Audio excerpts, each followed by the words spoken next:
Oi, gente. Hoje a gente está aqui com a Regiane Caingangue. Ela tem graduação em psicologia pela URGS, mestre em psicologia social e institucional também pela URGS. E ela tem experiência nas áreas de psicologia, com ênfase em povos indígenas, em especial o povo Caingangue.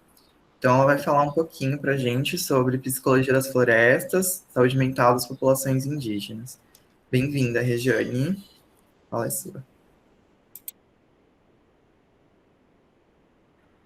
Olá, Cauê. Então, muita gratidão, muito honrada, né, por esse espaço, que são espaços que foram lutados, né? Meu povo foi muito violentado, para que a gente conseguisse estar nesses espaços hoje. Tu me ouve bem? Dá para ouvir, sim.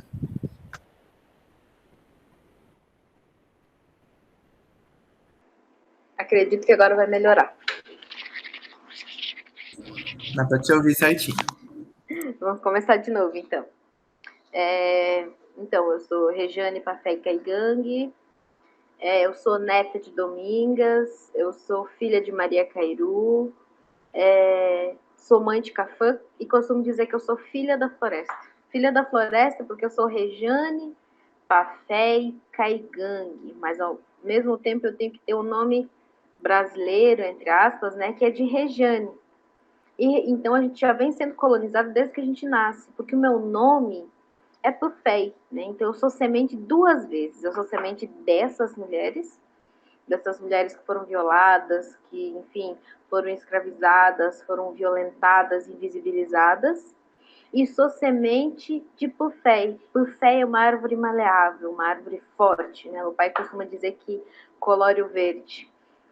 Pufé é IP, né? Na minha língua materna, ela significa IP. Então, por isso que eu digo que eu sou filha da floresta, porque além de ser semente de Pufé, eu sou semente dessas mulheres, né? Que foram tão sofridas, foram violadas, para que eu conseguisse estar aqui hoje. Eu sou a primeira mulher da minha família a ser graduada, então, assim, foi um caminho muito batalhado, né, para eu chegar até aqui através dessas mulheres. Então, eu sempre costumo dizer que eu nunca estou sozinha, porque é com elas e por elas que a gente continua a luta, né? Então, nós somos sementes e eu também vou deixar as minhas sementes. Meu filho vai ser a minha semente. E quando eu comecei a trabalhar a psicologia, no início da graduação, ela não me representava. Então, foi por isso que eu comecei a levar essa voz do meu povo. Então, eu sou natural da terra indígena Manoai, localizada no norte do estado do Rio Grande do Sul.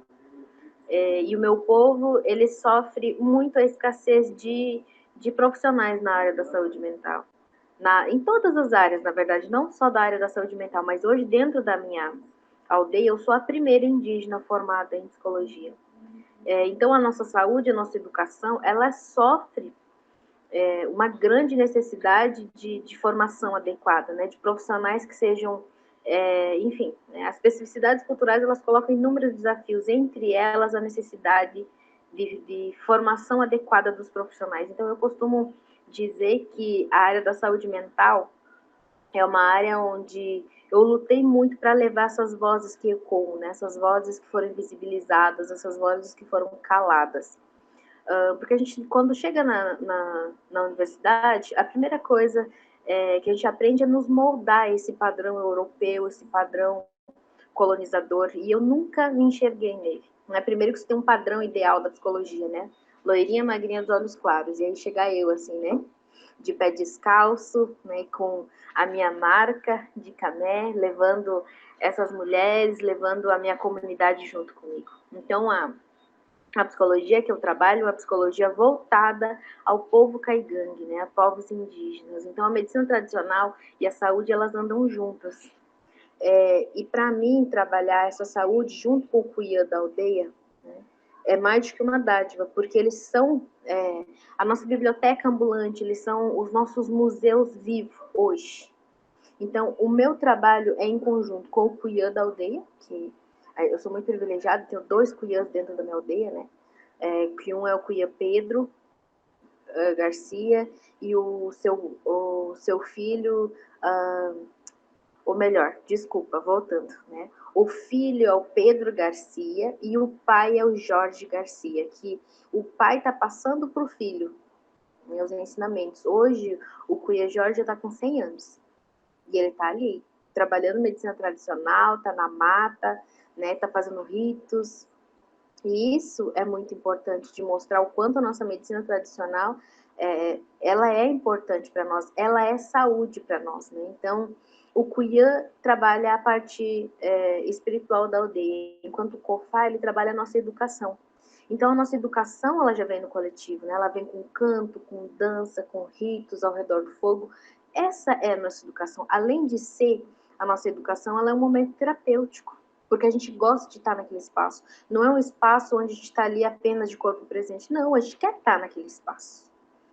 Né? Então, as crianças, elas são muito livres, por exemplo, para se levantar do local. Se elas sentirem vontade, elas vão levantar do local. Por quê? A nossa educação, ela é algo gostoso, ela é algo bonito, né? E que a pessoa que não se sente à vontade, ela pode levantar e ir embora. Então, as nossas crianças, elas são muito livres, porque quando elas estiverem sentadinhas ao redor do fogo, quando elas estiverem brincando, elas vão estar naquele espaço porque elas querem estar naquele espaço, elas não são obrigadas a estar naquele espaço. Né? E eu sou do povo Camé, sou do povo Camé, que é simbolizado por um traço, que vocês podem ver, eu tenho um traço do meu rosto, né? Essa parte do queixo, porque a minha linhagem, ela é simbolizada por um traço, né? Eu sou da linha de frente, mais guerreira, mais impulsiva. Então, a gente é formado por duas metades, né? Que se complementam, que é o que a gente trabalha. O Cairu, ele é simbolizado por um círculo. Então, todos aqueles que vocês veem em círculo, é o Cairu na cultura Caigangue. Então, os Cairus, eles são mais estratégicos, eles são mais espirituais, né? Enquanto o Sol, ele é Camé, a Lua, ela é o Cairu. Então, a onça, ela é Camé, o macaco é Cairu. Então, o nosso artesanato, ele vem dessas duas metades também. A gente segue a linhagem do nosso pai, então se o nosso pai for Camé, a gente vai seguir essa metade Camé, né? A gente vai sempre pertencer à metade do pai. Então, os nossos casamentos também, eles são através dessas duas metades, mas as duas metades que se complementam. Então, o Camé, ele só vai poder casar com o Cairu, e vice-versa, o Cairu só vai poder casar com o Camé, porque duas metades juntas são consideradas parentes. E a Geni Nunes, que é uma psicóloga guarani, também ela traz isso, né? Ela diz assim que a palavra é a nossa medicina, nós temos direito aos nossos nomes e à nossa história. E é justamente isso. Isso para mim faz sentido.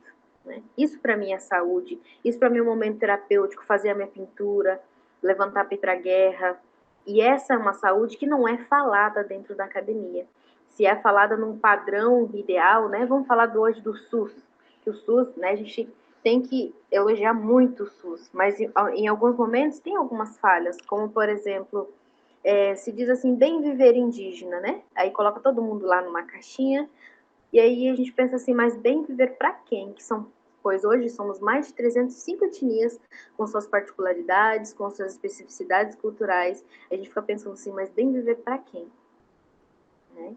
Se as chefias que estão lá nos grandes locais são não indígenas, que não conhecem os nossos espaços, não conhecem os nossos territórios, não conhecem o que é saúde, não conhecem o que é educação para o nosso povo, nunca colocou os pés no nosso território.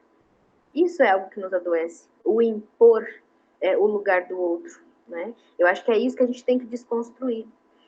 A gente levar o que nem sempre que é saúde para nós vai ser saúde para outro sujeito. Né? Então, a psicologia Caigan, que eu trago, é uma psicologia que ouve a voz dos iangrês, tá?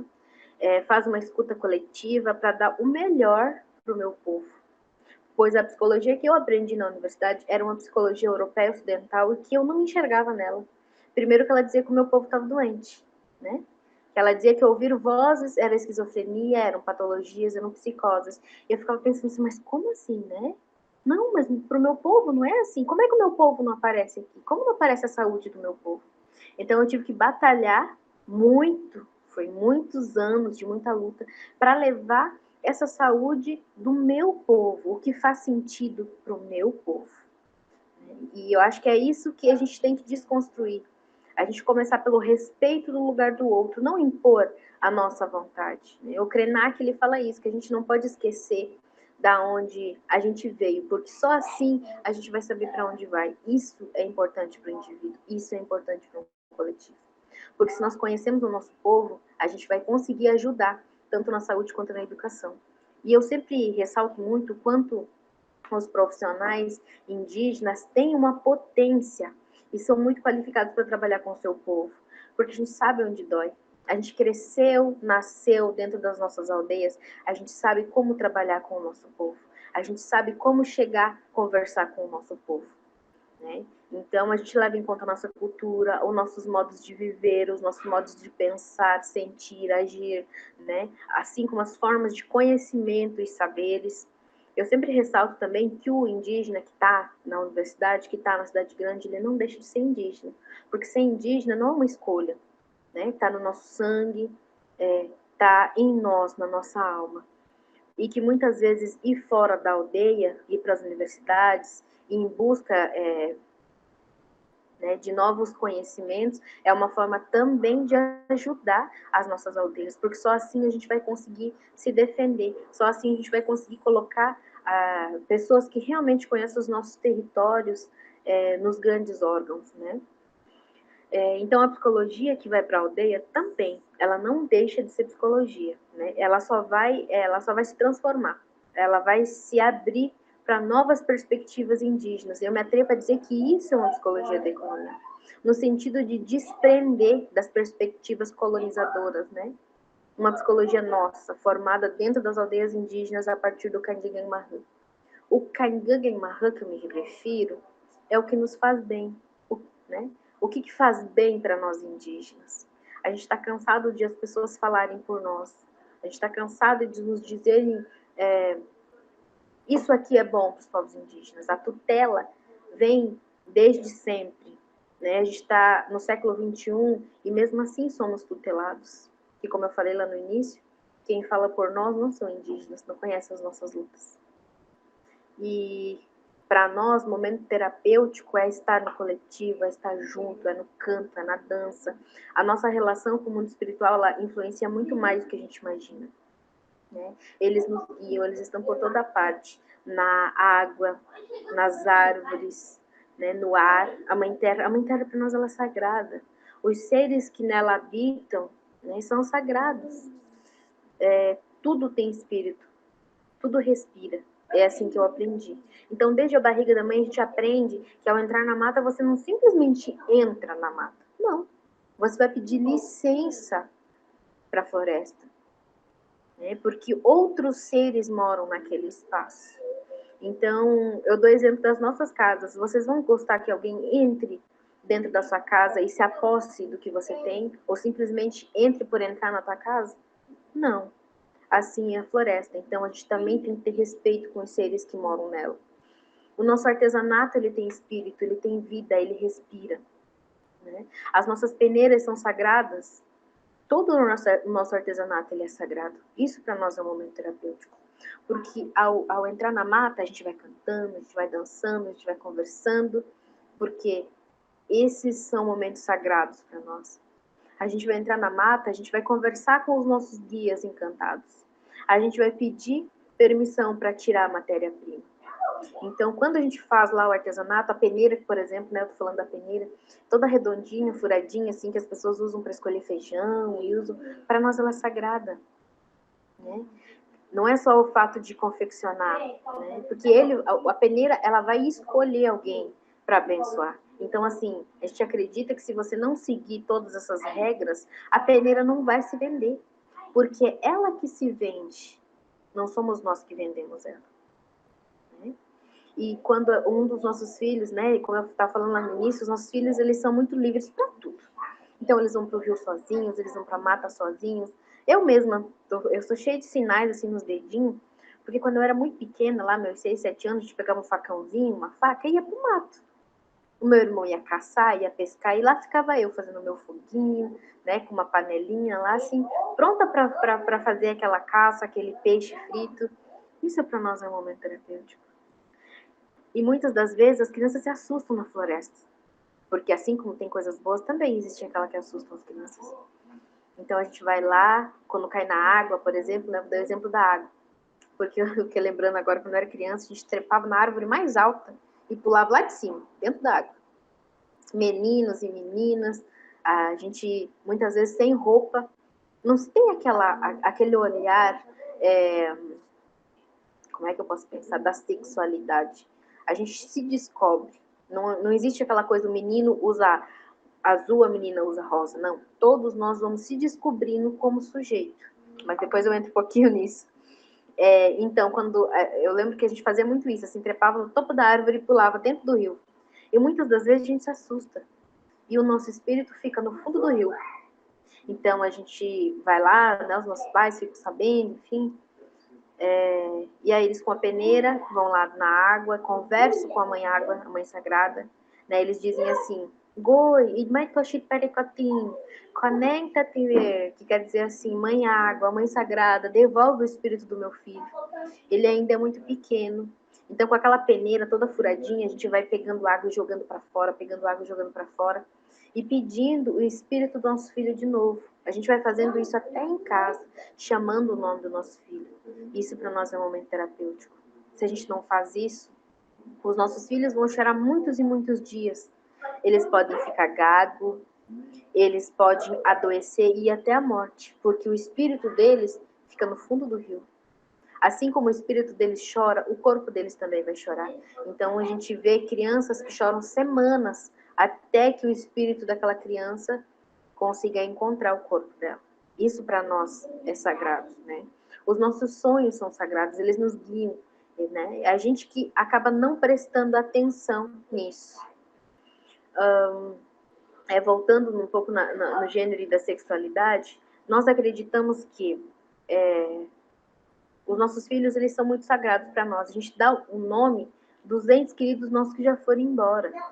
Então, eles têm o nome daqueles que já se foram. E que a gente acredita que eles são a reencarnação dos nossos guerreiros que não terminaram suas batalhas e voltam para dentro da aldeia, para dentro dos nossos territórios, terminar a sua jornada. Então, vocês vão ver que muitos das nossas crianças, eles têm esses nomes, né? Os nomes daqueles que já partiram. E muitas das vezes, um guerreiro vai embora, quando ele está para voltar, não tem o corpo do guerreiro, mas tem o corpo da guerreira. Então a gente acredita também que um corpo ele pode ter dois espíritos. Então quando o sol estiver nascendo, ele vai ser mais masculino, vamos dizer assim. E quando a lua está nascendo, ele vai ser um pouco mais masculino. Essa definição, entre aspas, que a gente tem para as pessoas que se identificam com outros gêneros, né? As nossas crianças, elas são muito livres, então elas decidem o que elas querem para si. Não existe um menino veste azul e a menina veste rosa, até porque muitas de nós, mães indígenas, não conseguem dar isso para os nossos filhos. Então também é uma forma terapêutica, um momento terapêutico, repassar as roupas dos nossos filhos que cresceram bem, não foram doentes, e repassar para uma outra mãe indígena que também aquela roupa, né, vai dar força para o espírito daquela criança para que ele cresça rápido, forte e saudável. As nossas crianças, quando elas nascem, a gente enterra o umbigo delas na porta da casa, dentro da aldeia, no nosso território. Porque a gente acredita que espíritos ruins podem vir capturar o espírito dos nossos filhos, os Wainkupinkore, que a gente chama. O vínculo com o território é tão forte que quando a pessoa morre, ela precisa voltar à sua terra de origem, ao seu território, né? Porque a gente acredita que a gente tem que ser enterrado aonde o nosso umbigo está enterrado. Então, a quebra desse preceito nos traz sofrimento psicológico, como é falado, né? A doença do não indígena. Então, Isso para nós faz sentido. E isso não é falado na universidade. Então eu tive que trazer tudo isso e muito mais para conseguir falar do que é adoecimento para o meu povo e o que é saúde para o meu povo. Porque a nossa visão do que é doença é diferente do não indígena, do foco que a gente chama, né? Por isso que é interessante a gente sempre comparar os tipos de adoecimento, pois adoecimento espiritual para nós indígenas, que muitas vezes é tido como depressão fora, é tratado, medicalizado, como doença psíquica.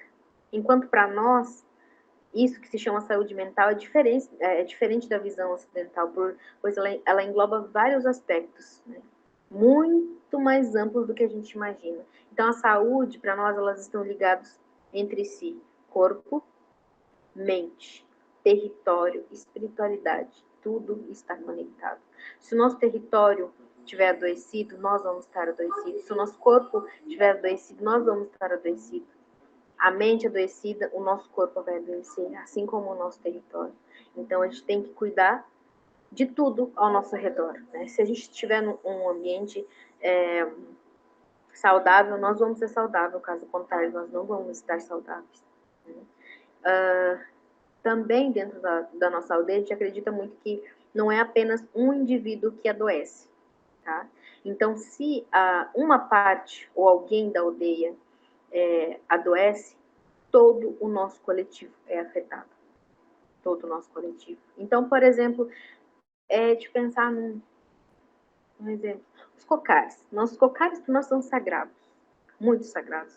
Mas aí você vê eles sendo utilizados para coisas que não deveriam, como, por exemplo, carnaval. Dá exemplo do carnaval. As pessoas vão lá, se pintam, né? Colocam lá com seus cocares e batem na boca. E enquanto nós, povos indígenas, morremos pelo simples fato de ter nascido indígena. Quantas crianças, quantos adolescentes, quantos guerreiros e guerreiras a gente perde todo dia pelo simples fato de terem nascido indígena.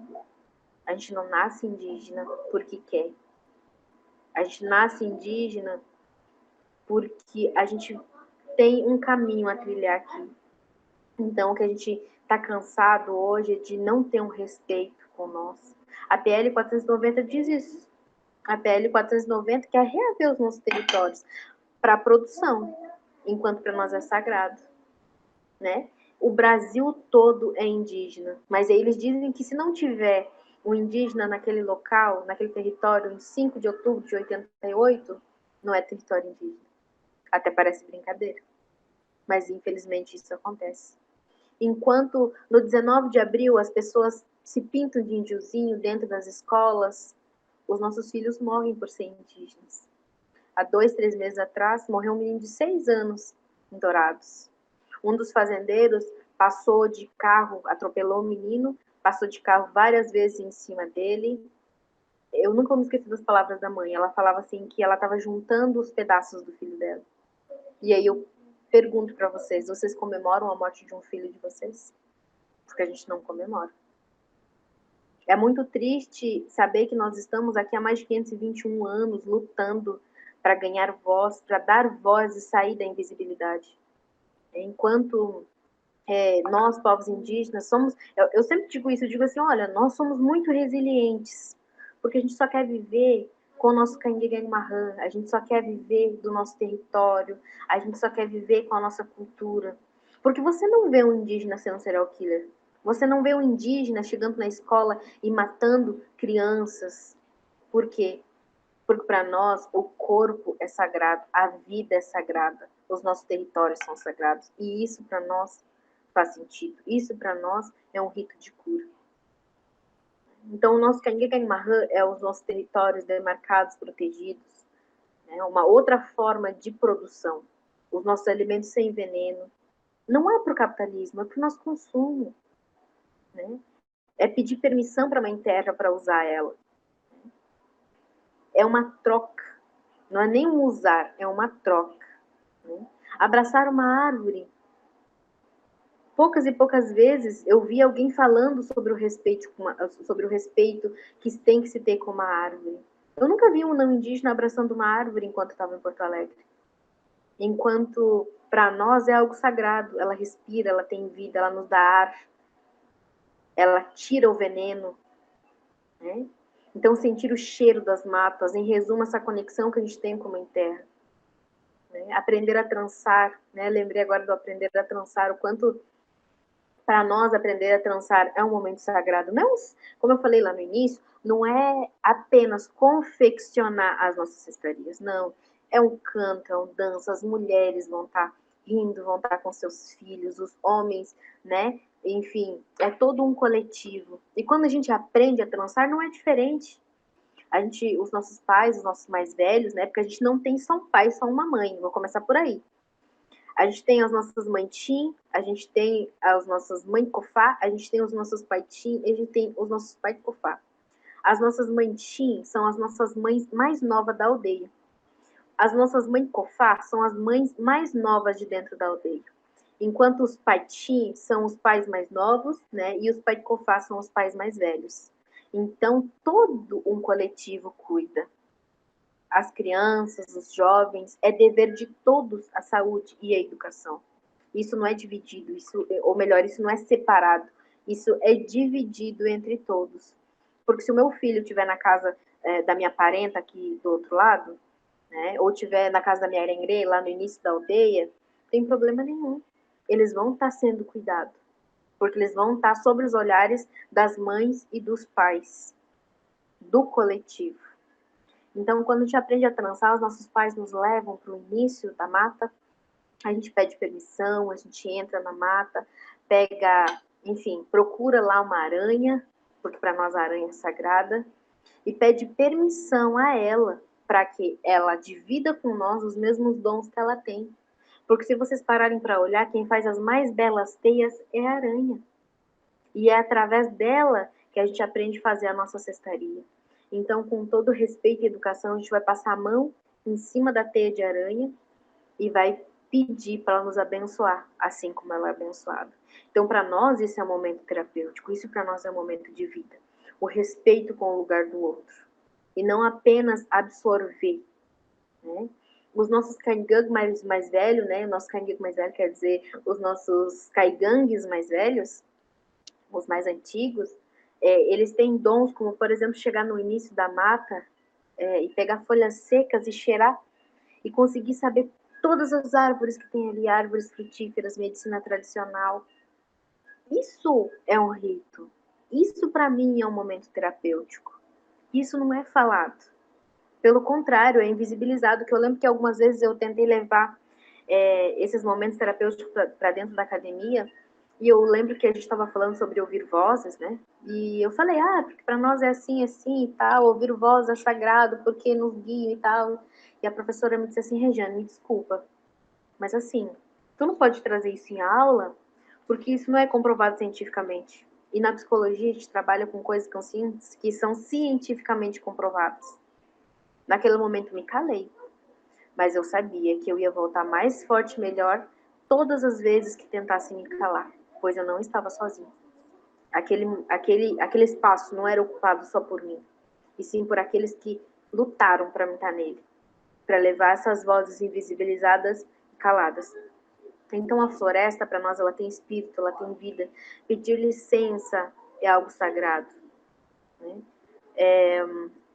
Tirar uma casca de árvore é sagrado, porque depois a gente vai ajudar a casca da árvore a se curar, a árvore, ou melhor, né? Ela vai ajudar a árvore a se curar, porque aquilo é um corte. Vocês imaginem alguém tirando um pedaço da nossa orelha, um pedaço do nosso nariz, um pedaço do nosso corpo. É assim que acontece. Então a gente vai ajudar ela a se curar, porque aquilo dói. A gente acredita que ela só não tem boca para gritar, mas que ela demonstra isso secando, indo embora, morrendo. E é o que muito está acontecendo. A própria pandemia hoje é um desequilíbrio, que mostra o quanto nós, como seres humanos, não prestamos atenção ao nosso redor e estamos apenas preocupados com o nosso umbigo. Então, ter limite para pegar o remédio na mata, o nosso mencactá, que a gente chama, né? Respeitando também a saúde da floresta, isso é essencial para pensar uma psicologia caigangue. Afinal, nós seres humanos, a gente depende dessa saúde, a gente depende da saúde da floresta.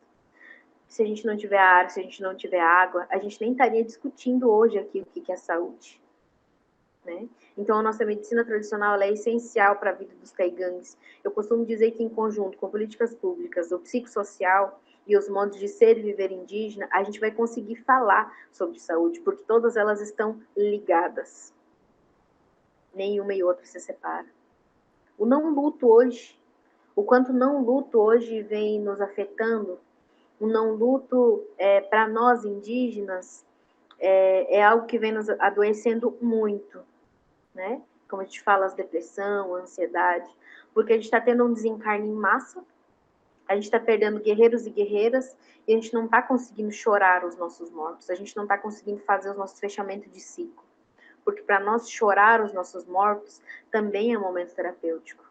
É um corte umbilical, aonde a gente vai entender que aquele guerreiro, aquela guerreira, acabou o seu caminho, mas que um dia ela vai voltar. É assim que a gente pensa, né? Então, o não luto hoje vem adoecendo não só os povos indígenas, mas também o não indígena. E o quanto chorar os nossos mortos também é uma forma de conseguir seguir a vida, né? De não ficarmos adoecidos. Então, no Equador, mudando de assunto, assim, mas seguindo a mesma linha, no Equador, por exemplo, tem a Constituição, foi incluído na Constituição os direitos da floresta. E por quê? Porque lá a maioria são indígenas. Porque nós temos uma forte ligação, respeito com a natureza, com a floresta, com as matas, porque as condições dela nos afetam diretamente. E a pandemia está aí para mostrar isso. O quanto esse desequilíbrio nos afeta. E diretamente. Enfim, a religião também, ela vem afetando muito dentro das aldeias indígenas, né? Porque os pastores vêm e ditam suas regras do seu Deus, que existe apenas um Deus, e aí desfaz os nossos cuyãs da nossa sabedoria ancestral, né? Tiram o dinheiro, o pouco dinheiro que ainda tem dentro da aldeia, porque o pastor precisa ser sustentado, né? E muitas dessas vezes o indígena deixa de comer e vai sustentar o pastor. O Ex-Pajé é um filme que tem e mostra nitidamente isso, o quanto o Luiz Bolognese, né, que é o diretor, entrou dentro da aldeia e viu essa situação. E ele fez um filme sobre isso, mostrando o quanto a religião vem afetando os pajés, os cuyãs, porque as igrejas vêm demonizando os nossos saberes e vêm impondo o que faz sentido para eles. Porque os nossos guias, eles vão atrás de nós, eles vão estar batendo a nossa porta. Como eu falei lá no início, a gente não escolheu ser indígena. A gente está aqui por algum motivo. A ditadura do relógio, o quanto a ditadura do relógio nos impõe regras de horário, o quanto ela nos adoece. Já pararam para pensar que a gente trabalha 12, 16, 36, 48 horas sem parar? Agora a pandemia mostra muito isso, quanto nós estamos trabalhando em dobro em casa. E aí você esquece de dar um abraço naquele filho que te esperou o dia todo. Você esquece de agradecer aquela comida que está ali né, sendo preparada para ti. Esquece das pessoas que te esperaram o dia todo. E o nosso coletivo é o contrário. A gente vai dividir o pouco que a gente tem, mas a gente vai estar ali, no nosso coletivo. Passando muitas vezes necessidades, vamos. Mas a gente vai estar junto, que é o mais importante. Então, a ditadura do relógio é algo que nos adoece muito. Somos tidos como vagabundos, como, enfim, né? Vários nomes pejorativos. E eles não entendem que para nós o dinheiro, o capitalismo não faz sentido nenhum. Até porque, falando a pandemia de novo, né? O dinheiro não compra vida. O dinheiro não compra saúde. E a pandemia mostrou isso. Tantas pessoas que poderiam comprar inúmeros respiradores, né? Mas que não tinha naquele momento. O quanto tinham pessoas que tinham milhões para pagar os seus tratamentos, mas não conseguiram e perderam por algo que é de graça, que é o ar. E o quanto a gente não valoriza ele até a gente precisar. Então, eu trago isso como a ditadura do relógio, eu trago como uma ditadura muito forte. A minha mãe fala assim, ela diz assim, minha filha, esse negócio de relógio não é nosso, é lá do fogo. As nossas crianças vão almoçar a hora que elas sentirem vontade, não porque é meio-dia. as nossas crianças, nós, adultos, vamos acordar quando nós sentir vontade, quando o nosso corpo sentir, enfim, sair o cansaço e a gente voltar para a rotina. Né? Porque a gente esquece disso, a gente esquece de como isso vem nos afetando, né? E o quanto nós não estamos enriquecendo. A gente trabalha todos esses horários, mas quem está enriquecendo é lá em cima, os grandes, né? Lá para o capitalismo, porque nós não estamos enriquecendo. Isso é algo que nos adoece. Mas saindo um pouco disso, dos adoecimentos, né? O quanto as nossas crianças, elas são seres em formação. Então, a gente acredita muito que elas vêm para terminar caminhos que não foram terminados, né? E o quanto o DSM, agora eu vou fazer uma provocação para vocês, né? O quanto o DSM, ele é considerado indispensável para os diagnósticos de transtornos mentais, mas acredito que essa altura da nossa conversa, a gente pode interpretar esses sintomas de outra forma, assim como uma forma de cura, né, dos sintomas, por meio de ritos, ervas, medicina tradicional, o canto, a dança. O espírito saudável é um corpo sadio. E a gente tem que colocar isso aqui. Cuidar mais um pouquinho de nós. Até porque o nosso trabalho, nós somos substituíveis. Se a gente vai adoecer, a gente vai embora, eles vão colocar alguém no nosso lugar. Enquanto para a nossa família, para o nosso coletivo, a gente nunca vai ser substituível.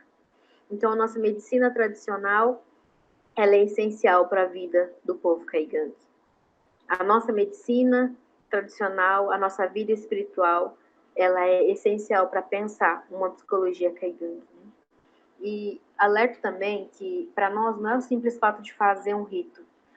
A gente deve seguir uma dieta, comendo apenas as nossas comidas, né? Desculpe. Descarta totalmente a comida do não indígena. A gente apenas come as nossas comidas típicas, né? O nosso cumim, o nosso emi, o nosso crenco-fur, que é o nosso peixe, né? Enfim, fogo, fumaça, a cinza são ingredientes indispensáveis para que a gente tenha um pós-ritual de cura, porque a gente não trabalha com tratamento, a gente trabalha com a cura. A gente tem hoje 2 ritos que são feitos dentro da minha aldeia, né? Que o Kikikói, ele é a invocação dos mortos. É como se fosse um culto aos mortos. Então, provavelmente, agora, depois da pandemia, a gente vai fazer muito isso.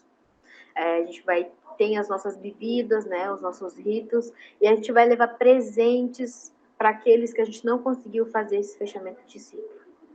A gente tem o ritual do viúvo, que é um rito onde a gente pede para aquele espírito ir embora e deixar aquela pessoa que está aqui na Terra, porque muitas vezes é tão ligado aos 2 corpos e que aquele espírito vai ficar rondando. Então, para aquele que ficou aqui seguir a sua vida, a gente acredita que tem que fazer o nosso ritual do viúvo. Isso para nós é um momento terapêutico, de desprender do colonial. Né? E se a gente não faz isso, a gente sofre castigos. Se a gente diz respeitos para seres da mãe terra, a gente sofre castigos. Agora eu quero fazer outra provocação para vocês, né? O quanto vocês já pararam para ver, para sentir o cheiro da chuva molhando a terra? Isso é cheiro de vida. E a gente se esquece dos pequenos detalhes que tem ao nosso redor. E o próprio Jung fala isso, que ser normal é a meta dos fracassados. E eu quero encerrar minha fala trazendo a Geni, mais uma vez, que eu trouxe ela lá no início, mas ela diz assim: sorri e festejo o meu corpo. O meu primeiro território, que eu descolonizo, é a minha pele. Eu acho que a gente tem que começar por nós. Muita gratidão a todos.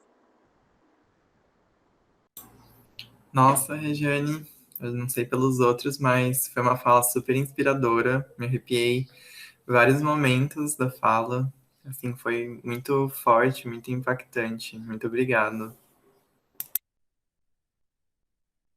Enfim, conseguimos, né, Cauê? E deu tudo certo. Eu não sei se alguém tem alguma pergunta. Eu queria perguntar uma coisa, então, enquanto a Jéssica falou que foi incrível. Eu queria saber, assim, que a gente vê muitas vezes que as populações indígenas, né, a gente vê uma alta taxa de suicídios, assim. Aí eu queria saber, assim, como que os indígenas, e aí não generalizando, né, como você disse, mas como que o seu povo, né, o povo caingangue entende o suicídio, como que é visto isso dentro da sua aldeia? Tá mutada, Regiane. Ai, desculpe.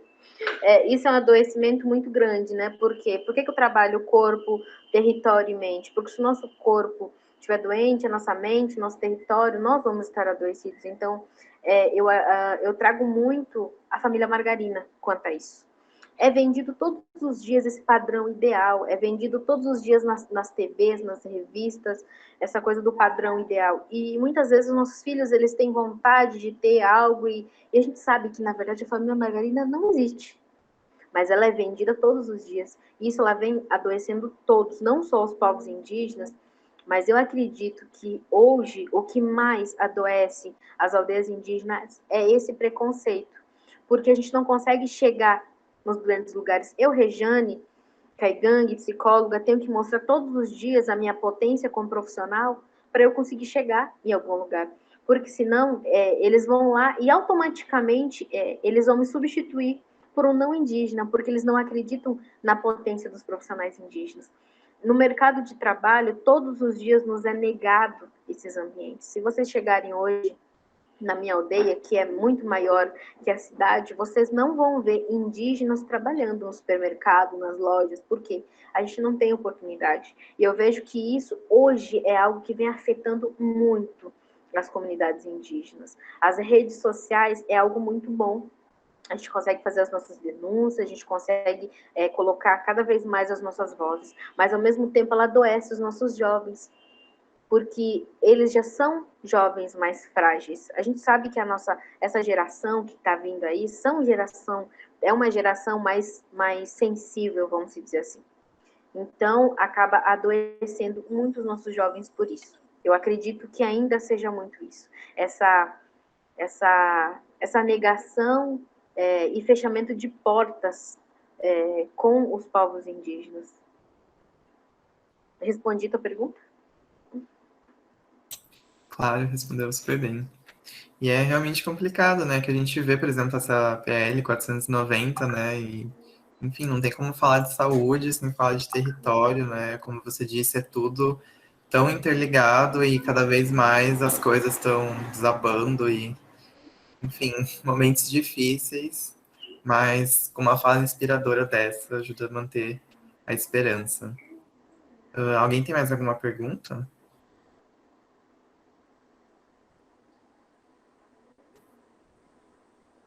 Bom, eu acho que não, eu também não tenho mais nada. Então, se você quiser encerrar, Regiane, falar algo final, agradeço mais uma Sim. vez, em nome das Eu tuas letras. tenho, eu tenho uma poesia que foi feita no meu TCC. Deixa eu ver se eu acho. Deixa eu abrir o computador aqui um minutinho. Tinha até esquecido disso.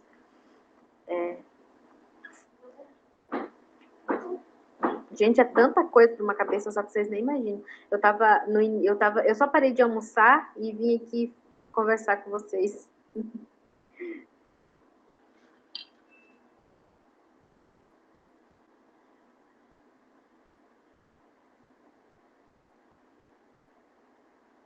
Bom, mas tô achando aqui.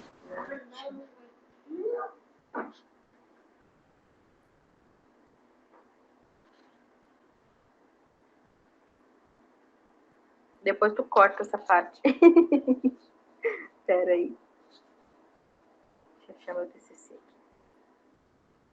E depois vocês podem repassar também meu TCC para as pessoas que tiverem interesse em ler, né? Eu tenho minhas redes sociais, eu tenho o Instagram que é Regiane06 Carvalho, que enfim, tô na luta sempre, né? Tô levando um pouco dessas vozes que ecoam, faço alguns cursos sobre psicologia decolonial, gênero e sexualidade, amostra de ervas medicinais, com o Cuia Pedro da minha aldeia e aí falo um pouco sobre a psicologia também. Eu acho que nessa nesse caminho, né?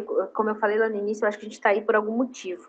Então, o meu, eu acredito que seja esse, levar essas vozes silenciadas, levar o que é saúde para o meu povo e mostrar o quanto é vivo ainda a nossa cultura, que os nossos modos de ser, pensar, né, agir é em torno do nosso território, do nosso coletivo. Então, a poesia diz assim: os saberes indígenas consistem no silêncio dos ventos, no canto dos pássaros, no embalar das folhas, no assovio sereno dos rios, no contato sagrado com a mãe terra. Cainga não quer ser fogo, queremos falar por nós, sobre nós. Os Caingangues são os povos indígenas, o povo caigangue, e o fogo é o não indígena, que eu acho que é justamente isso. Respeitar o lugar do outro e não impor o que é saúde e educação para si, para o outro. Eu acho que a gente começa tudo respeitando o lugar de sujeito de cada um. Então, muito honrada e muita gratidão pelo espaço. Então tá, Regiane, eu agradeço então mais uma vez. Foi assim muito bom, muito incrível, eu amei. E parabéns pela fala. Depois você pode me mandar seu Insta, que daí eu mando nos grupos nossos para divulgar. A gente posta lá na nossa página também. E o TCC também, se você quiser encaminhar, a gente divulga também. Tá? Então, muito obrigado. E bem-vinda sempre que quiser.